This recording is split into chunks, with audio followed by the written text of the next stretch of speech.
శ్రీ అనే కుర్రాడు పచ్చని పొలాలకు కొండలకు నడుమున్న ఒక చిన్న గ్రామంలో నివసిస్తున్నాడు. అతని తండ్రి కష్టపడి పనిచేసే రైతు, తల్లి గృహిణి. వారు తమ చేతి వృత్తులు వ్యవసాయం ద్వారా పొందే ఆదాయంతో జీవిస్తున్నాడు. శ్రీకి చిన్నప్పటి నుంచే చదువు మీద చాలా ఆసక్తి ఉండేది.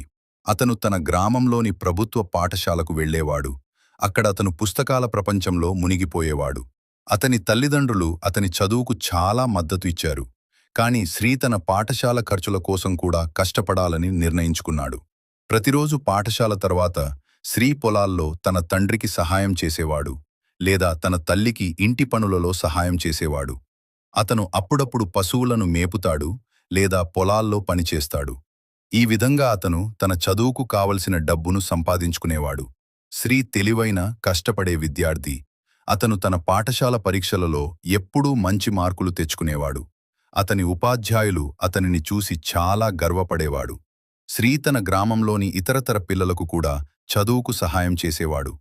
ఒకరోజు శ్రీ పాఠశాలలో ఒక పోటీ గురించి విన్నాడు. ఈ పోటీలో గెలిచిన విద్యార్థికి ఒక ప్రసిద్ధ విశ్వవిద్యాలయంలో ఉచిత సీటు లభిస్తుంది. శ్రీ ఈ పోటీలో పాల్గొనాలని నిర్ణయించుకున్నాడు. ఎందుకంటే ఇది తన కలను నెరవేర్చుకోవడానికి ఒక గొప్ప అవకాశం అని అతను భావించాడు.